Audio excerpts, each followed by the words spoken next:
we got a broken arm. We got to go through some of our players. I went back to Pleasantville Friday, so that was great. I do have a picture to prove it, but it You was a can't good get the experience. photos yet. No Yeah, photos yet.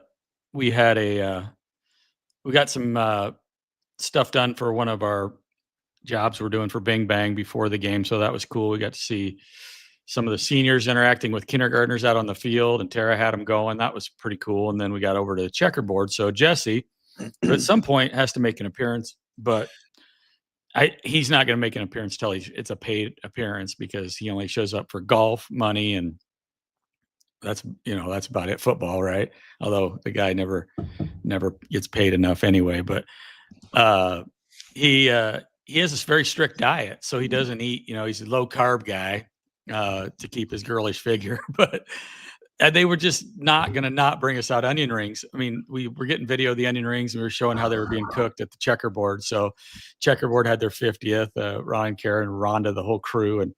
But they just weren't going to let us leave so they brought out the onion rings, and he did eat some. So it's official. So I don't think it's humanly possible to go to the checkerboard and not eat onion rings. Yeah, it's pretty weird because I don't like onions, but I love their onion rings. I hate onions. I will not get onions on anything, but No. If they brought me a full table under the moose, of onion rings, I would eat the whole table under the moose. Yeah, I mean, it's one of those things that's weird because I was like, they just brought us out a smaller because I was like, she just wanted us to try them, and I was like, we're not going to eat all those, but he actually kept eating them, so that was pretty cool. But if they had brought out a small order, we'd have ate them all, a large order. So that was a lot of fun. We got back in the kitchen, got to see the pizzas coming out. Ron was great, so it was Ron Fee just bringing it. Oh yeah, absolutely. So that's hometown week right there. Definitely hometown week. So I'm excited to see the Pleasantville is video and we get that thing done. Yeah.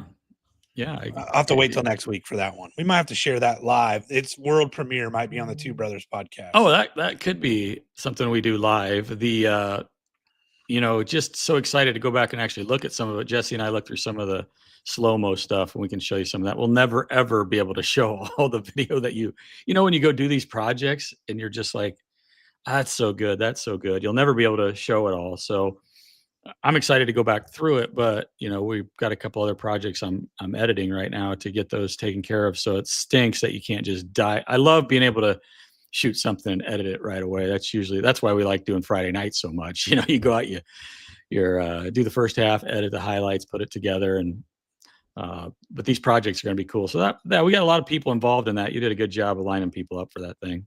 It's cool when you see just I think the coolest part of what we get to do at Bing Bang is you just see kind of a cross section of whatever the project or brand or the world that we're covering. And it really just makes you proud that we get the chance to do that. But then it's proud of the communities and the brands and things we work with. And so that's definitely one of the things that's kept me doing this crazy world and crazy entrepreneur journey for over 10 years is the people. Well, the people in our towns in Iowa, right? And to be able, I've always wanted to go to the checkerboard and cover, get footage and stuff of it. We really didn't have it set up, but it was just okay. And of course, Lloyd and Linda Teeter were there. They're reserved at the front table, and he was, of course, telling me about how good Braylon is and how good he knew everything about the team. And we'll get to that later. Is Braylon Bingham actually any good?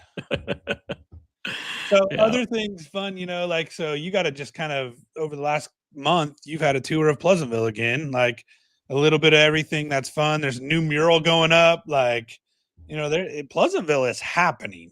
Yeah, and I think a lot of communities and across the state, it's a big deal to be reinvesting in your community and your school, and I think that's something that we're passionate about, and it's really unique. I think I tell you all the time, it's either you're trying or you're not. It's kind of hard, and it's really weird because when you were in school at Simpson, John Sirianni told me one time, Bing, it's an arms race. Either you're getting after it and you're trying to get better and you're doing special things for your community, or you're not. And that was always hard on him because he had to go out and fundraise, and I actually think he was brilliant at it after a while, but that became more of his job. And that's one of the things that I think it does take reinvestment from the community, and you're seeing that in these small towns. It's awesome. Yeah, I think it's interesting in the Indianolas of the world. it's been cool to see what Simpson's done. It's cool to see what Central's doing. Like those communities, like those colleges are a huge part of what, the lifeblood of those communities and what they do and stand for. And then, good old Pleasantville, we got to do that. But so we'll come back through kind of the Pleasantville roots.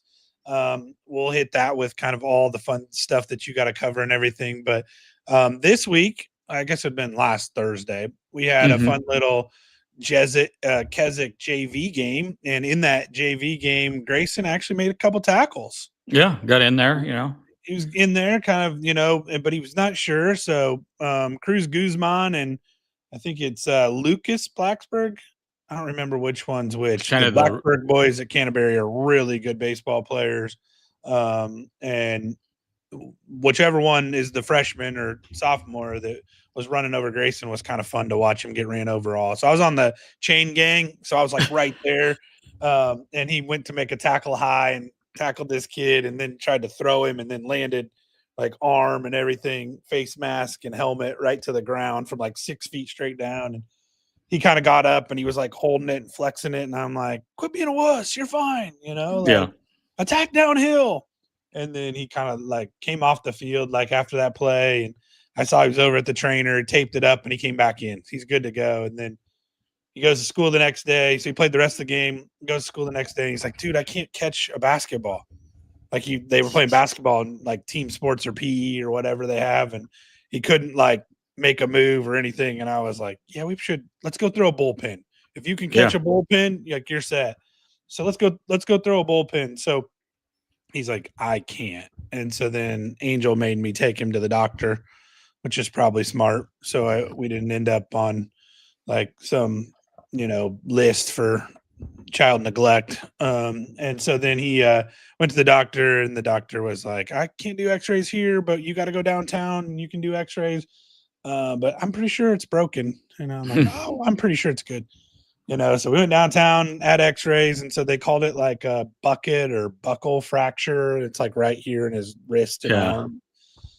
And so he's now, I guess I can show you that like we snuck in Monday morning with Dr. Drew Warnick, who's a Keswick guy, got a Keswick family. And so here's Gracen taking Mike Evans and Baker Mayfield's spot, getting his cast before they got in to get in. They weren't back from Seattle. Yeah. Yeah, they weren't quite back yet. So he was able to sneak in at 9 a.m. Monday morning. Dr. Warnick got him in, got him taken care of. But here's Dr. Warnick after he gets his cast on. And then Dr. Warnick's daughter, Lana, is in Gracen's class. So Dr. Warnick signed Lana rules Dr. Drew.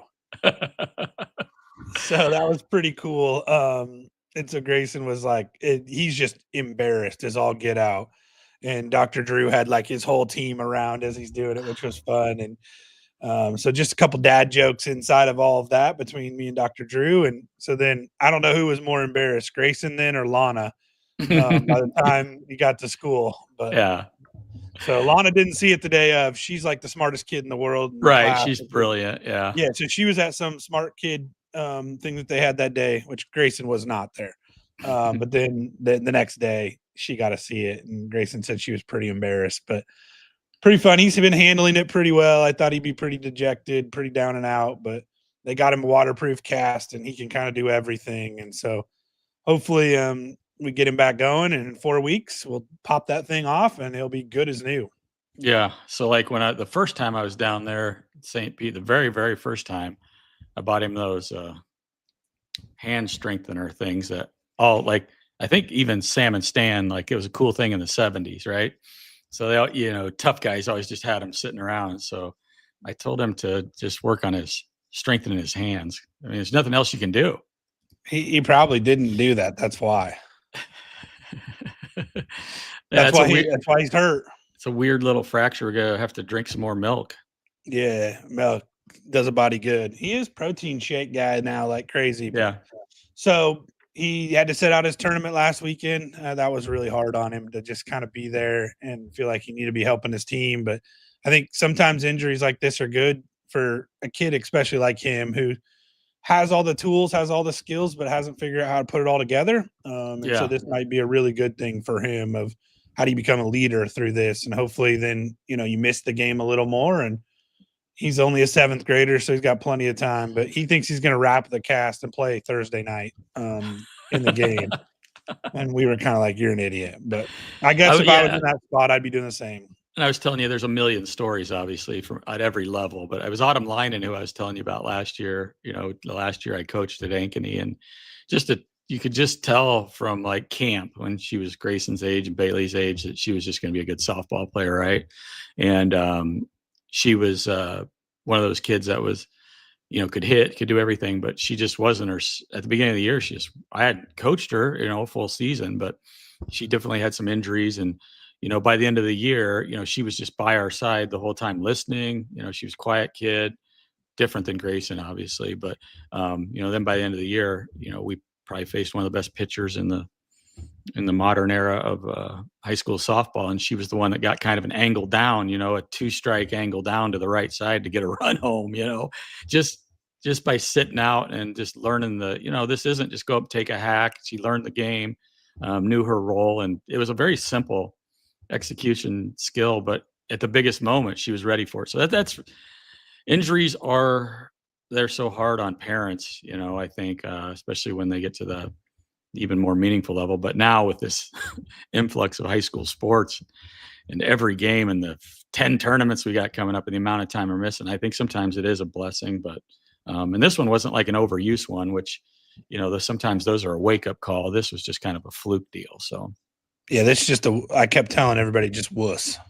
Like, it's just a wuss. Like, and it really wasn't. Like, I mean, it was actually pretty legit. But yeah, it was kind of funny to, go through it, and now he'll recover and be hopefully good to rock. Yeah, first half of that game, it was kind of like your sophomore year watching you against like Pekin, you're in the right spots and everything, but you just weren't fast enough to actually make a difference or had enough experience. I think I was a freshman or sophomore in that game against Pekin, and I was playing like middle linebacker, and they were big and strong and physical. And that was a dominant team. Yeah, and I think I even got marks on my hands from where like I was trying to make tackles, they were just running over me, just stepping on me and stuff. And so yeah, that was, and I think a little bit of the same thing for him in this moment. It was like they're bigger, stronger, faster than him. And so I don't think when you get in those situations, you either react or you quit, know? And so I think this is one of those things where, in that Peking game, it was a wake-up call. I needed to get in the weight room. Yeah. And so, at that point I was like, okay, I think it's time to get in the weight room and get after it. Something's going to have to happen. And naturally, obviously, you just progress anyway. You get stronger naturally and bigger and mature. But yeah, it's fun to see those moments when you're like, okay. I was like trying to chase down one of the Keeney boys at Carlisle my junior year. And I mean, I was pretty fast, and I was like, oh, I thought I took a good angle. He's a lot faster than I thought. I still tell him that I could outrun him now, I think, but man, yeah, you learn stuff pretty fast when you're going against elite competition. Other news too this week, we will have Bailey will be playing some St. Pete Elite softball, and hopefully we're playing like a mile down from our house at Madeira Beach. Yeah. But I don't know if maybe I can tell NSA through this. I don't think schedules are out. NSA softball, 12U, the 12U bracket, the 11U St. Pete Elite Carolina team would like to play at Madeira Beach. What's this, Jill? Whatever. What are these guys just on Facebook saying how awesome you are?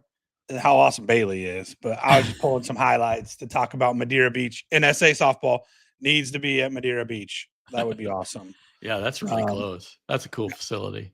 Yes, it is cool. Rock Park is a really cool one. So hopefully we can get that done and play there. When we break down the analytics of our live viewers, do we have anybody in Florida live, or is it anybody in Florida actually watch this show live?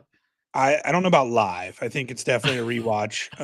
Corey Dickhouse, who we were making fun of last week, did actually watch the episode. Like Bailey made him watch it, I think, when she was in the car with him, and we were talking smack about him. So corporate Corey, we got to talk a little smack about corporate Corey. But check out the new St. Pete Elite Yeah. lids. So Why don't I have one of those? Do I got to do another Venmo to get that or what? Yeah, Venmo, got to have Bailey's back. I should have her bag. Her new bag is sweet. Yeah, I know. I want one of those bags. Yeah, pretty cool. All right, what else do we got? So we definitely got a little bit of Bailey playing hopefully at Madeira Beach, Gracen with a broken buckle fracture, whatever the heck that thing is. Let's jump into some actual football. Let's rock.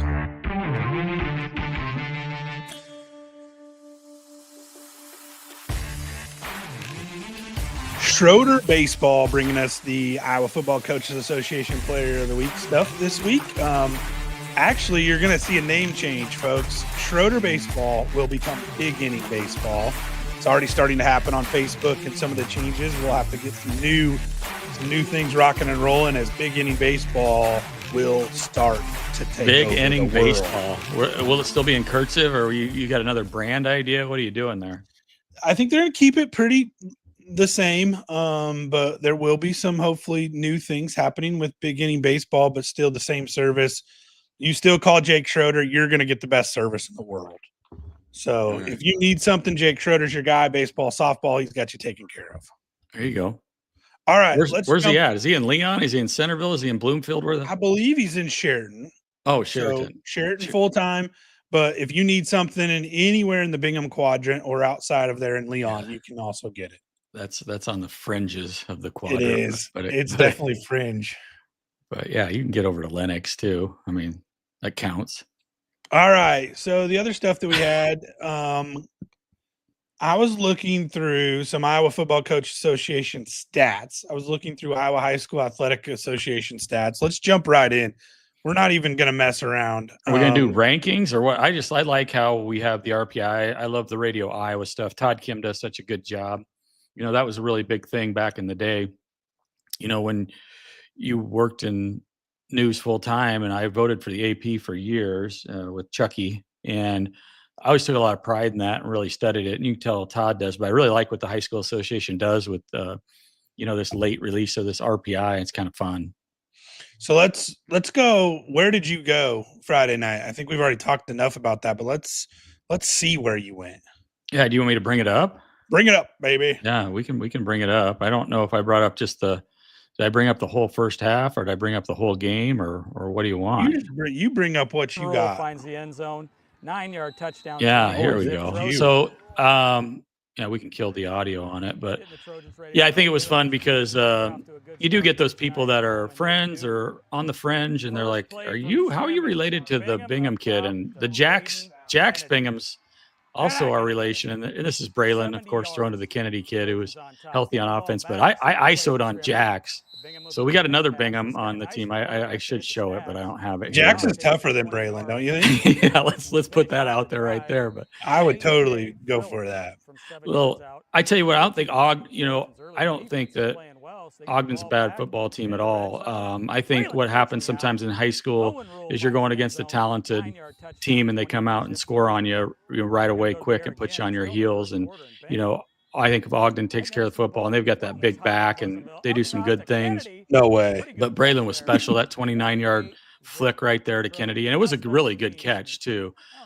This was funny though. Is this Seneca Wallace? Yeah, but he's explosive, but he just does a good job of seeing the field. And I think that's watching Braylon at quarterback too, just his feel for the game. But you can tell, Brandon, that he is not 100% like healthy. But this kid got one of the most tackles for the loss in the state, and he tracks him down. But Trojans played well. It was really a big win for them to play that well against a good team. And I don't know, from here. It looks pretty good. This situation where these classes have their extended playoffs. I love it that they play 8 weeks, and they get to get more kids involved in the playoffs. So it's coming pretty fast. It is. To play that well against State Center and Ogden back to back.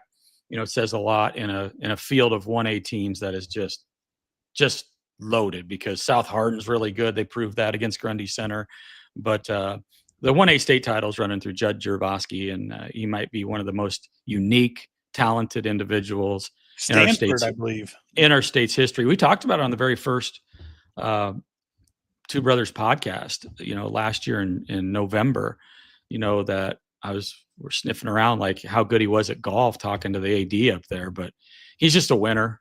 And so they did a good job. South Hardin played him tough. So you're going to play a perfect game, turn the ball over to beat Grundy in 1A. Yeah. I watch a lot of the Pleasantville stuff being, remote. I get to see a lot of the games still. And I was telling you after the Pleasantville game, I was like, Braylon just was there. Like, it wasn't like, and then all of a sudden you look at the highlights and it's like, holy cow, did he throw for 300 yards and 4 touchdowns and return one, 71 yards Seneca Wallace. And that's what's crazy about it, like a Braylon and a Judd Jervosky kid. Like, they're very similar, I think, on the field. Like, you're going to have a tough time beating those teams with those kids, especially in small school football. Yeah.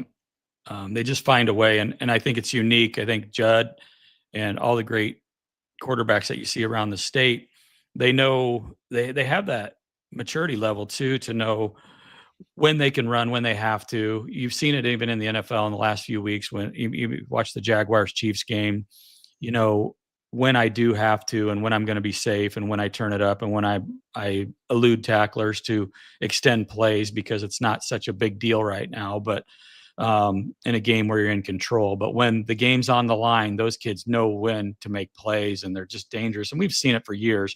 I was going through thinking about all those great quarterbacks, even the Vandenbergs, Brett Meyer, when we first started doing every game in the Dome, and just, Sneed. There's just so many kids.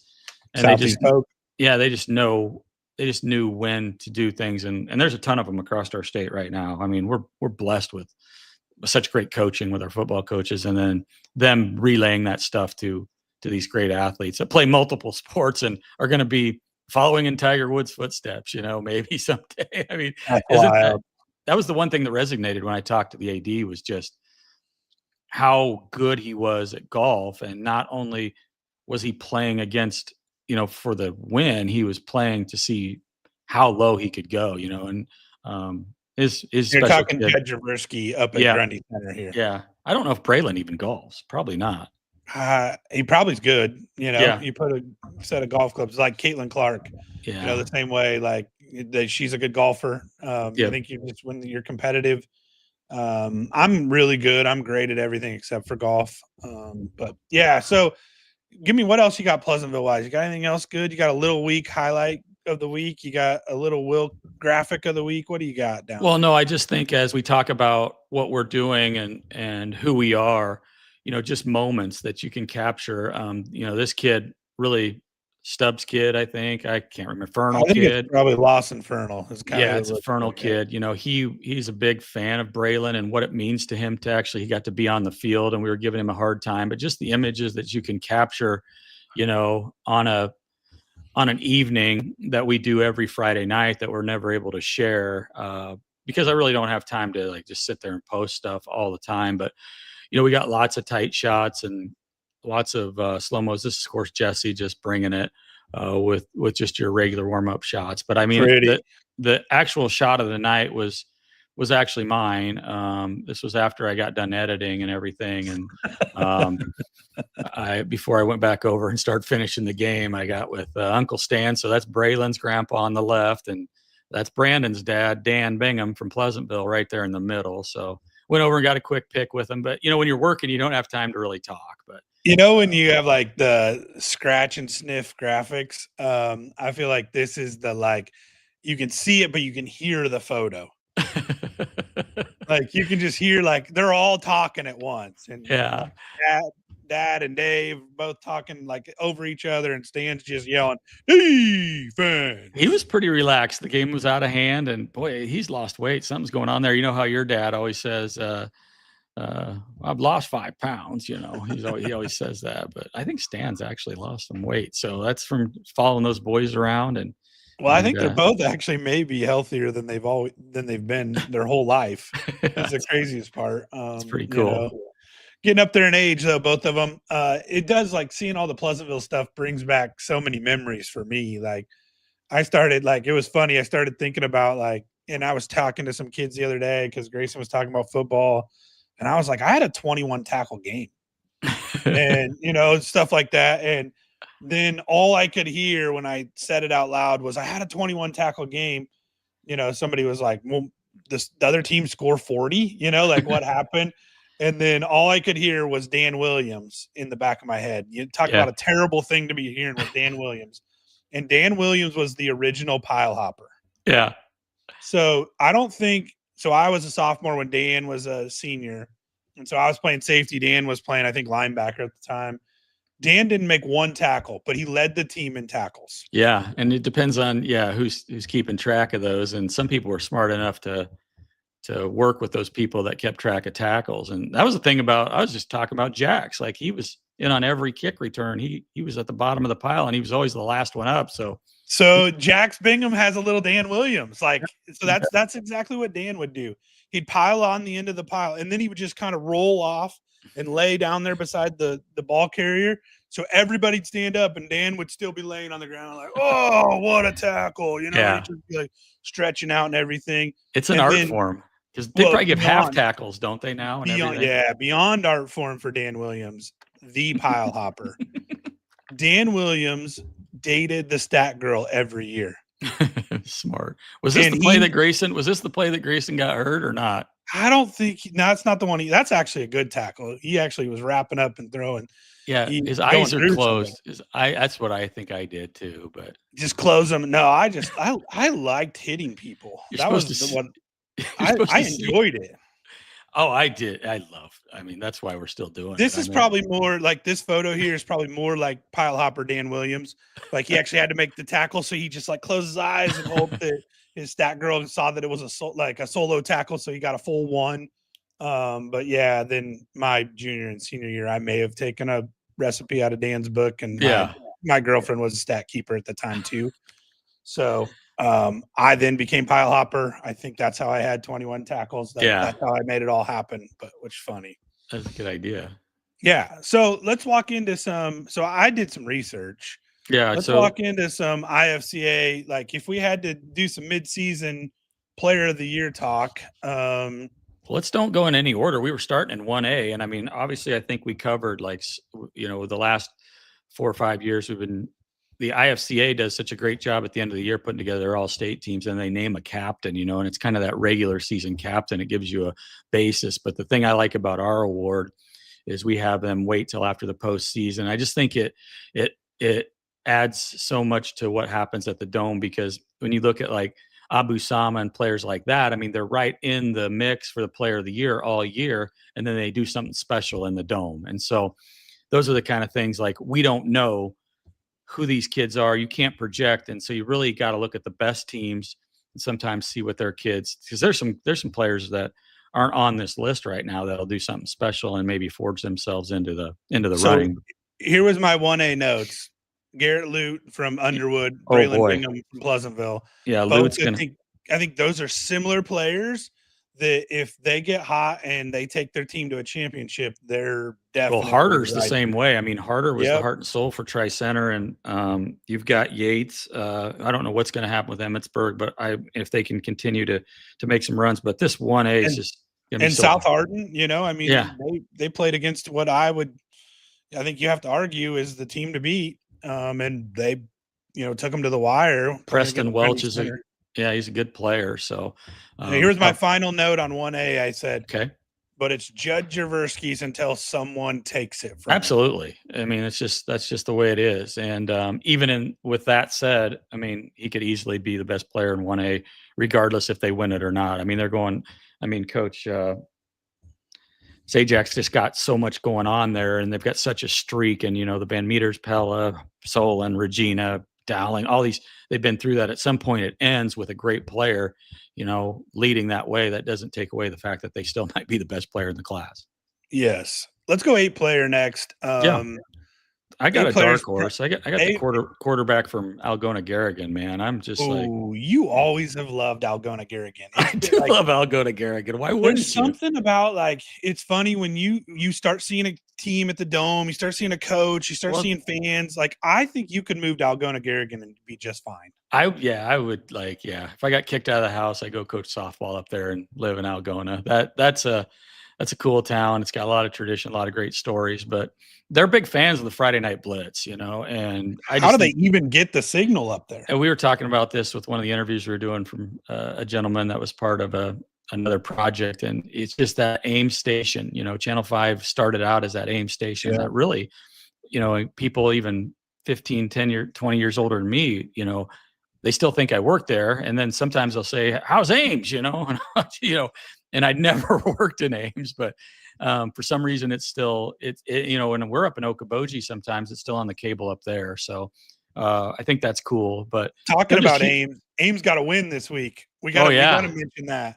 Shout out to Parker and the kids at Ames High School. That was a Super Bowl moment for them, and that's the thing that I think that gets missed in all this, Brandon. We talk about the winning teams, and talking with Coach Winkler when they expanded the playoffs, a few years ago, I was like a little bit doubting it. And then you think about, even if you didn't play for a team that was a championship contender, just the ability to get in the playoffs and play against somebody really good and love the game and all the things that it gives you, that's the part that I think is awesome. And so what a great moment for those kids, even though they might not, win 3 or 4 games this year, just to have that on their resume. Yeah, just to be able to compete in that situation is so cool. So, yeah. So, who's your kid from Algona Garrigan you like? You have a dark horse? Yeah, he's just a leader, tough kid. He'll get things done. They've got plenty of good players on that roster, but you got to earmark one of them. But somebody else could jump into the mix. So, oh my gosh, there's a ton of them in there. My A player is my favorite player right now in all of Kriegel. Nolan Kriegel. What about the 38 touchdowns? Iowa Valley's undefeated. He's thrown for 8 at the quarterback position and ran for 26. Yeah, there's a kid from Arweva West Side though. Like, he returns kicks. He does everything that Wyatt Regler kid. I mean, he's putting up some major numbers. But yeah, Keegan Lee, our kid from Southeast Warren, the Ewing kid. Are we related to him? I don't know. We've got to be some way. Yep, for sure. He's got to have some Bingham Dittmer. For sure. Yeah. Let's hear it on the Facebook land. I'll look out there, see on the Facebook land if somebody says who the Ewing kid is. Jamison Ewing related to us somehow. He probably is, but I saw we probably should grab some highlights. I saw Case Bishop was down there. We need to see some of that. Yeah. What that looked like. It was Southeast Warren Lennox. I think Lennox got him. So when you got to deal with, those kind of things, you got to be careful. I mean, Lennox, they're not messing around. But all right, let's go to A. I think potentially we got a clear front runner, don't we? I mean, we thought we did, and now we got somebody else, don't we? The best stat line probably in all of football has to be Bo Burns and BGM, but I think them making that move to Class A, like 8-player might just be as tough, but it's got to be hard. We were talking about this week in Keswick. Their JV team plays 8-player, and then their varsity plays 11. It is a different game, 100% different game. But you said that Coach Burns and BGM have made that transition really well, and so they've lost a couple games, but Bo Burns stat line stud. Everything, right? But the kid you got to watch out for is the Gordon kid. I mean, Jackson Gordon. He had like 400 yards in week 3 or something. I mean, he's on his way over 2,000. I mean, to break Wager's single season record of like 3,200 is almost impossible. And nobody's ever, well, I won't say ever, but not ever. Don't ever say ever. The Levi Ferguson, all-time rushing record is pretty impressive. But yeah, putting up some numbers. Old Jackson Gordon, keep an eye on him from Riverside. So they did lose the trainer. I was gonna go. I haven't pulled the stats. I'm gonna go pull up Bound here later today, and I want to see the game against Trainer. Like, what did he do from a stat perspective in that game? Yeah, still pretty good. I think he was close So to 2 bills. the other kid so I think Jackson Gordon's got to be in the running, and then the Well, other there's kid still a Wiggins and Wes Sioux. I mean, there's Blake Wiggins. Wiggins, and they're Yeah. undefeated. Yeah, they got that kind of that magic back, and they're keep an eye on that. I mean, Wiggins, they've always got like 3 or 4 Wiggins up there. I think the cool part too about this Iowa Football Coach Association Player of the Year is there may be some kids that were like unbelievable stats, unbelievable year, and then boom, they get to the dome, and then it's going to be a clear-cut winner. Yeah, Like Blake Wiggins throws for 6 touchdowns against Algona Garrigan or Britt or St. Ansgar. I mean, like whomever, right? Yeah, because the ACGC's got the Crawford kid. There's a Bixel at Britt, West Hancock, that he'll just be tougher than nails, and they've got all kinds of a good. Somebody's one of those really good teams going to come across Madrid in a quarterfinal game. Like there's going to be some really good football to be played in the playoffs, and I think the cream will rise to the top. Yeah.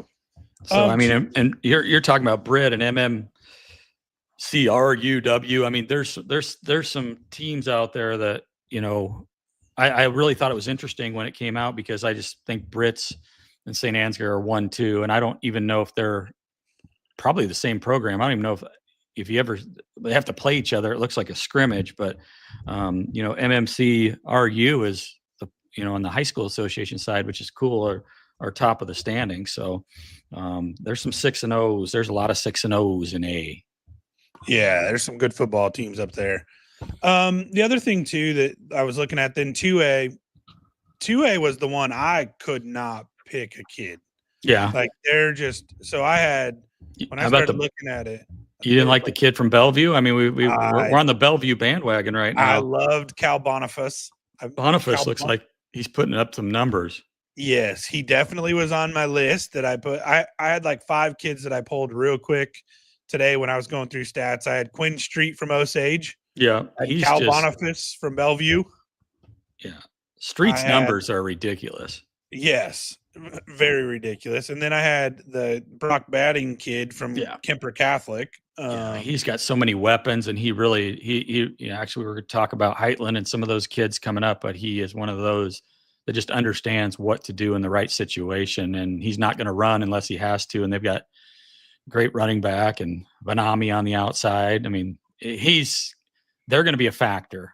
Coach, when we went there a couple of weeks ago, Ryan knows what he has, and that quarterback has been there. He knows what he's doing. Yeah, and then I had Judah Locke, a Grandview Christian kid that's and he was a nice baseball player too. We saw him play baseball actually against Pleasantville this year. And then, Chase Wagaman from Prairie City Monroe. Like, that's a team I don't think a lot of people expected to be as good as they are, but holy cow, like, they're just getting it done. Yeah, there's an Ehrenfeld kid from Mid Prairie. I mean, there's a couple of studs out there. Jaden Nathan from West Burlington. I've got a short list, but it will be, what do they do against the big schools, and how far do they take these programs that will maybe stamp them? Did you say anything about the Lake and Caves kid? Just a junior from Auburn. Yeah, I didn't say anything about him yet, but another kid and anybody from Auburn, that's got to be great, right? Oh yeah, absolutely. So that was kind of 2A. 3A, I think, is fun too, because I think my preseason favorite was Kellen Haverback from Mount Vernon. But he just looks the part. Like when you just see him, you're like, pro quarterback. Yeah, like he's the guy. And so, I love your digitization that's going on behind you. Oh, yeah. I should have stopped the tape. I will. You keep talking. Yeah, what are you doing there? I forgot to stop the tape, man. Come on, man. For people that don't know, Dave is taking old tapes and putting them into digital format. And so the old tape was glitched up there. That's what was happening there. Well, as soon as the tape ends, it rewinds. You know that. So, no, but there's a ton of them, because we've got Campman, we've got Kruko, the kid from Central DeWitt, and Thomas, I think, is one of the best known players in the state up at Heelan. And I think Heelan is on a march to get back to the Dome. I agree. And I think he's like 15 touchdowns from that running back position. So Cason Thomas is probably the guy that's starting to move up the list. Kellen Haverback, from Mount Vernon. But when Solon and Eli Campman beat him, I think then do you immediately say Campman's better? I don't know that you can truly say a team game. They're still going to be great players, but then is this the MVP of their team? And I think ultimately what this one does, the 3A race comes down to who makes it to the Dome. Yeah, and how well they play. I was talking about the Mazdam kid up at MOC, and they'll have some work to do to get there, but I just love seeing that name and seeing what he can do. So, and all around So you player. think this is like your roommate's kid? Well, yeah. I mean, so Mozzie was up at Northwestern when I was. He was a state championship quarterback at Sully, and yeah, we should have beat him our senior year, but because we lost to an A team, it killed us and we couldn't get in the playoffs. So still, but great kid. We had a lot of fun. We played baseball together too, and I got to double check and see if this has got to be I got to do some research. But Yeah, Mozzie's the kind of guy that probably doesn't have a phone. Like, yeah, you got to call somebody. I don't think he's probably not on Facebook. He probably doesn't. He just has a landline. So if you needed to get a hold of somebody, don't you think you could just call the Caseys in that community and ask them? Yeah.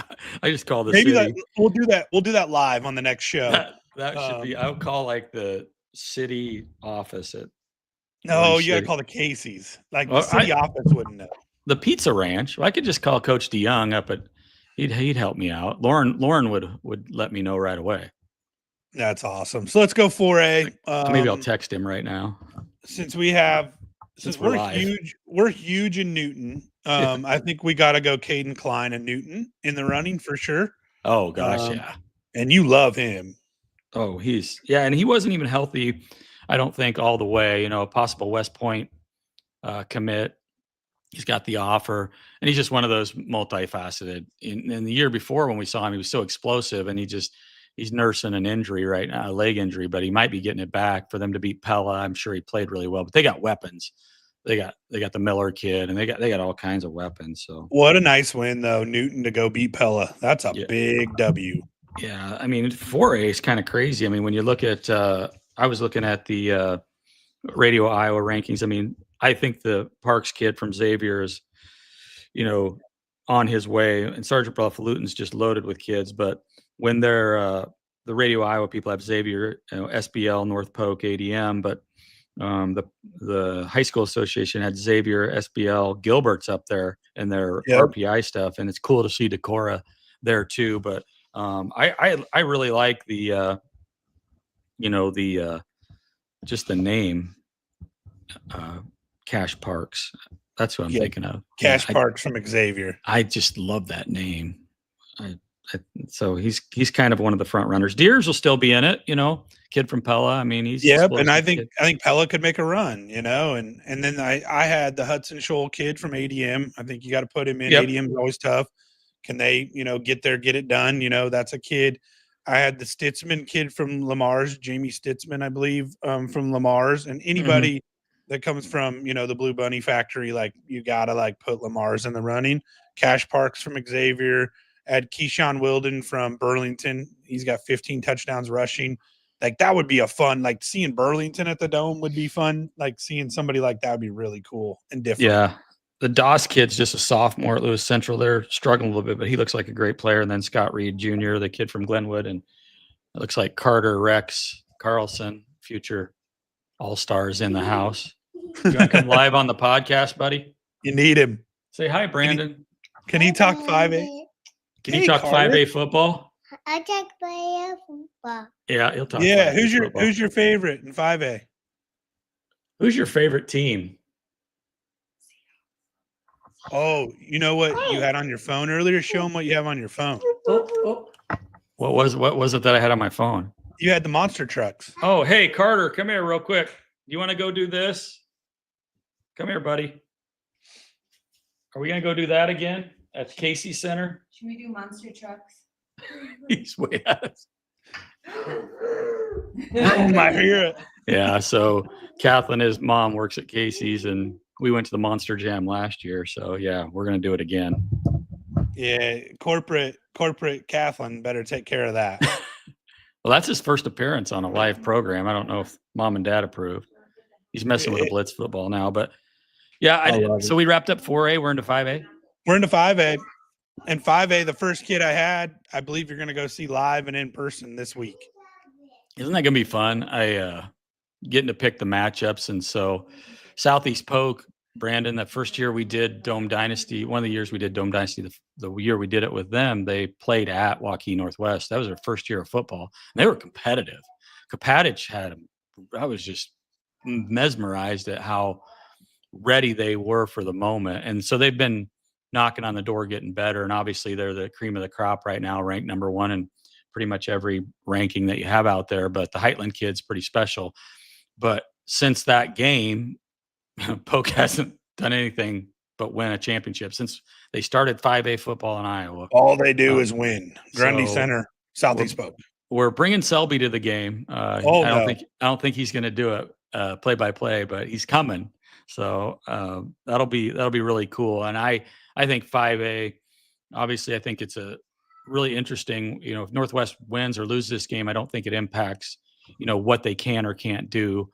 I think sometimes just playing this competition teaches some lessons that might set them up for a bigger stage. But no mistake that Johnston, Dowling, Valley, this is such an even. I mean, it is just the Ankeny schools can whip you, and when it gets cold out, you don't want to mess with Centennial right now with the Morgan kid and Laramie at Ankeny. They'll be able to run the ball. But this is a loaded field, and we haven't even talked about all the power in the eastern side of the state. There's a clear favorite for the player of the year at Liberty, don't you think? Yeah. So I had Mac Heitland, seeing him live and in person would be cool, but then coaches are even telling us the best player that they've played against this year is Reese Riddick.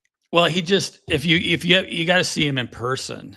He's just one of those little bitty tough SOBs, and he understands the game. And Chandler is just, and at some point on our socials, I'm going to post a interview that we did with Coach Chandler last year at the IFCA banquet. I've been kind of saving it, but it's just so cool that these guys come down and, play in the NFL, do all the things that they've done in their life and work with kids. But this kid is special, and he's a handful. He's a pain in the butt. I mean, you could not figure out, he's hard to defend. So, there's a lot of, the Manson kid at West. There's some players. Yeah, I had like Joey Nahas at Dowling, Cal Jepson at Sioux City East. You talked about Morgan and Laramie, both running backs at Ankeny Centennial and Ankeny High. Like both of those kids are players. Laramie's really coming on strong too, and that's what's weird is we've had beautiful weather. It's been absolutely perfect, and then when you get to the Dome, it's perfect too. And that's what's really fun is we watched. Even like Brett Meyer and some of those kids, as they go through the process, it's tough to get to the Dome, but then once you get there, then it's all back. You got the whole game, and the game can speed up again. But you've got to get through those games. And Pella lost to Brett Meyer in a tough game back in 2002 that could have started their run way earlier, but it didn't. And things happen for a reason. They're tough, but you don't want to play some of these teams in the Dome, but you don't want to play you don't want to play Madrid. You don't want to play Ankeny Centennial. You just don't want to play some of these teams. You want to play Emmitsburg. You don't want to play, Appleton Park. You don't want to play those teams before the Dome because Britt and St. Ansgar always get there because they're going to get you outside in November. Yeah, they're just going to knock you in the forehead, and they're going to just keep on trucking. So I think the cool thing about this Iowa Football Coach Association Player of the Year award is ultimately it's voted on by coaches. And so we can talk about some of these kids and everything, but these coaches see these kids every day. Mm-hmm. They see them every Friday, and they're ultimately going to be the ones to say that kid is the player of the year. Yep. Yeah. And that's what's going to be fun. And going to ultimately, it doesn't matter what they're going to see a lot of those kids at the end of the year. And that is the best kid that took his team to a title. And that's why he is the player of the year. So it's going to be pretty fun. Also, I think when you see, we've talked about it when we talk about all these kids, but there's no clear front runner in probably any class at this point.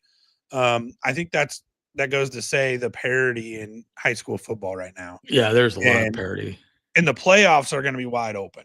Like, I don't even think some of the best teams make it to the Dome from exactly what we've just been talking about. So it's going to be an amazing 2 months here as we run all the way, the amazing next month. Now, yeah, I think my final thought is will we see a tri-center, like we did last year? That was a really amazing story, what they were able to accomplish. And to try to do that back to back, they're finding out it's hard, but they're still going to be tough to deal with at the end of the year here.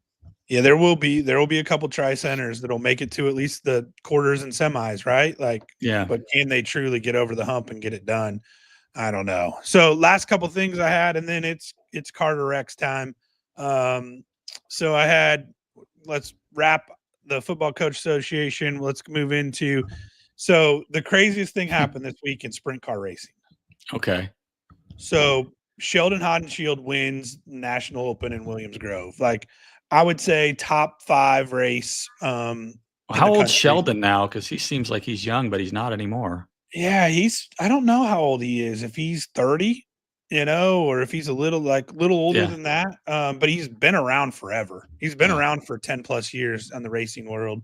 And he's just flirted with success, like where he just goes through these spurts where he's the best car, the best driver on the track every night. And then all of a sudden he'll destroy a race car leading or running third trying to win. And they always say in racing there's like the low line, there's the high line, and then there's the hard line.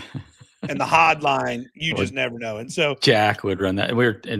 I just got to bring up Bobby Allen, one of the greatest nationals I ever saw. He passed away recently, and I saw that information. And with him going against Blaney and Kinzer and that stacked field and those guys racing up high and him just catfishing it down low and just staying low and getting that nationals win, that's one of the best moments of my racing life, being there. I was with Rob Adrian in the pits, I think. And I think it's one of the cool things that everybody, the way the outpouring of social media sometimes can be really negative, but when somebody who's just loved like a Bobby Allen, it's kind of a uniting thing. Yeah. And so, you just see it on social media, everybody with their Bobby Allen stories. And, I kind of just sit and watched and listened to a lot of those this week, which was really interesting that, how impactful he was. The legend he truly is. Yeah. The connection he made with young, old, everything. I think a lot of that 1990 Nationals win, fueled a lot of, which is kind of like brings me full circle back to this. Sheldon Haudenschild wins the National Open Saturday night. Mm-hmm. Sheldon Haudenschild and crew chief Kyle Ripper have already said they're going somewhere else next year. They're not staying with Stenhouse Jr. Marshall Racing. So Ricky Stenhouse Jr. and Richard Marshall own the car that Sheldon Haudenschild currently drives. So you'd think he's in like the best equipment, the best everything. Well, Sheldon has already said he's going somewhere new next year, so they're going to have to put together a new team. His crew chief, Kyle Ripper, has been with him for 6+ years. Kyle Ripper is going with him as well. Ripper is now, quote unquote, he's a quadrant guy. Yeah. So he's a Knoxville guy. So we've claimed him. He's part of the Binger quadrant now. And so Ripper's just crazy. Like, there's no other way of putting Ripper. Like, he is the sprint car crew chief. He's the guy you would want to like take the dingus with you. Like the Leonard McCarl guy. Like, he's just that good. He's the guy that you take to the state fair with you. He's just that guy. He's the Iowa guy, basically. He's not an Iowa guy, but he's an Iowa guy. And so then I saw Sunday that he got fired. What? So they win the biggest race that they've won probably in his career. WWE? Dude gets fired Sunday morning. And I'm like, how do you do that? Like, how's that even possible? And, then some, like, the rumor mill started going crazy. They took the keys from him. Like, he didn't even get to pull the hauler out of the pit area or wherever he was at. Like, dude was still asleep in the hauler when they, like, fired him. Like, he wouldn't even answer the call from Ricky Stenhouse. Like, all the fun things, and I can just hear and see if Ripper's listening or watching this, he's just smiling because it's such a Ripper story. He gets fired after the biggest win of his career, probably. And so, he's just, see you later. And then, like, the next photo I see on social media is him in a hot tub with Danny Dietrich. Like, Ripper's on my crew this week, and it was awesome social media and, just fun stuff. But it sounded like, then I heard Ricky Stenhouse actually did a really, really nice job today. They had like a full report, like him and Connor Wade, who does the Dirt Vision broadcast for World Outlaws. They did a really cool, like what happened? Walk us through it, Ricky Stenhouse. And Stenhouse walked through the whole thing. And, their new crew chief became available, and Kyle Pruitt, who's Shark Racing guy, is now going to be the crew chief for Sheldon the rest of the year. Yeah. And so they had planned on cutting ties with Ripper on Sunday, no matter what. It's just, he kind of won this big race, and it kind of made it a little awkward. And I'm guessing Ripper partied it up a little bit and was still asleep in the hauler. And so I think they stole the keys from him. So just awesome. Like that is what makes sprint car racing great. It's just the people, the stories, the emotions. And now Ripper has this folklore story. So like when him and Sheldon win the nationals here in the next, couple years, they're going to be talking about it. And I do think Sheldon and Ripper win the nationals for an Iowa-based car. Okay. I think that's happening. I'm not sure, but looks like that could happen next year, which will be even more fun. That's crazy that it just that stuff just continues, and it's like just like any other business, but those people are all so connected, and it all makes sense to them. Oh, 100%. All right. So the last thing I have, my wife might de-own me for even posting this or even sharing this, but we saw this the other night, and it was Fire it. Here we go. What in the heck? Lord have mercy. She failed. Ha ha. Ruby, you're so here it is. Where is this at? So it's called Weber Valley Speedway, and this is all fake. Like everything is completely fake. Everything is AI generated. This track just randomly posts stuff all the time about their racetrack. And so it was. So they just went into Google VO and said, "Hey, let's do this." Yeah, create this. And me and Gracen were just like, and he was kind of down and out the other night, Monday night, and I saw this. And we watched this probably 50 times, and we couldn't stop laughing. And Angel was like, "What are you idiots doing?" Like, she was just so mad that we were watching this video. And now I'm going to let the world watch it. She'll be even more. She's probably going to break in here in a second, de-own us. But so the post was, Mildred Tucker is the winner of the free Weber Valley t-shirt tonight, which was delivered to her at Point Blank Range from the t-shirt cannon. Congratulations, Mildred. So ready? Fire it. Here we go. So did they? Lord did they- have mercy. She failed. Ha ha. Ruby, you're Get her up. Get her up. She's laughing. ready? Fire it. Here we go. So they just found a Lord have clip of mercy. somebody falling down. And Ha ha. Ruby, you're did they have to go do the AI? ready? Fire it. Here we go.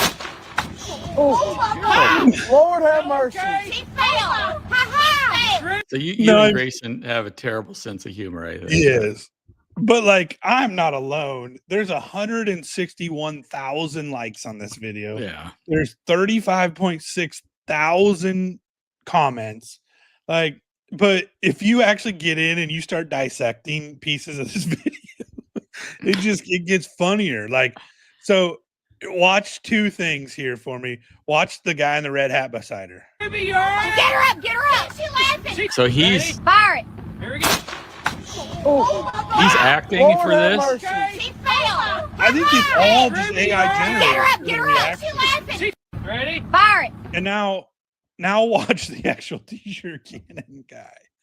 Watch his reaction when he shoots it. Like, Here we go. Lord have mercy. She failed. You okay? Ha ha. Ruby, you're Get her up. Get her up. She's laughing. ready? Fire it. Here we go. So how And did then- they? So did they just put it in Chat GPT, or did they put it like Google VO? And I don't know, but just like crazy. And, so many people, I'm sure, believe this to be real. Mhm. And Yeah. so this just the account trying to have fun and do silly things to make people smile. But like, people thinking this is real. And then it's just crazy, like how much reality they brought into it, like the real stuff after it of, Miss Ruby, you okay? Get her up, get her up, get her Yeah, up. Like, no there's kidding. just so much happening. Yeah, I could see how you could orchestrate that by shooting something by giving them, hey, we're going to do this video. Insert somebody, getting hit by this T-shirt gun. I mean, it's crazy. What else you got for this week? I got nothing else after Ripper getting fired, winning, and the T-shirt gun lady. You had some threads of the week. We didn't hit threads of the Well, week. yeah, What was threads of the that? week. Well, you always bring that into the program, and one of the things I was thinking about was as we start to work with the different marketing groups that we've been funneling into. I love the John Gruden stuff so much. I don't watch it, but when I do see it, it just makes me smile. So I was going to challenge any AD out there or any coach to, maybe send us a box that we would open live on the air because I have so many people out there. So if they want to send me something, the thing that I'm concerned about is usually you wear that stupid Tampa Bay Devil Rays shirt all the time, and so I don't know if you're a 2X or whatever, but I'm knowing like Butch might have something laying around. But if somebody would just send something, we'd either send that box to you or to me. But if they have something that they want to send, we could start, you know, honoring their team and giving their team some love out there. It could be a college, it could be a school, it could be a show choir. I don't care, but send Brandon some 2X thing for you to wear on the air, and we'll open it, live on the air. But they can send me anything they want, I'll open it as well. But to give school some love, that might be something that would be really good. So if they want to send it to me, all I gotta do is text me and I'll send them the address. But that would be cool to get you in something different other than your Tampa Bay Rays. I kind of like my Tampa Bay stuff here lately. I'm still an Orioles fan, but this weekend I had a good conversation with Bill Walsh and the Tampa Bay Rays. So like I'm starting to come around to the Tampa Bay Rays. But yeah, threads of the game, it has to be the all black Pleasantville Trojans. Like those uniforms are just sweet. They look pretty good. I mean, there's still a lot of extra fancy, stuff on the sleeves and everything, but yeah, we'll go with it. Yeah, so if you're out there in Facebook land and YouTube land and wherever, like comment, send us a private message. You've got gear for Dave. He'll unbox it. He'll open it. Do his best John Gruden. Yeah, and we'll get you on the podcast. That'd be great. Awesome. Get you some pub. Yeah, we've got lots of big things coming. That's for sure. Lots of amazing things down the road as we keep pushing forward. But you'll be at Southeast Polk, so the fighting Brad Zelinoviches. It's Kopatich and the boys. Yeah, it's gonna be a lot of fun. Really, we haven't been in. We've done one 5A game early in the year, Dowling Valley, both solid, but it'll be fun to see the measuring stick of these two CIML teams heading into the latter part of the season here, week 7, baby. All right, let's get after it. See ya. See ya.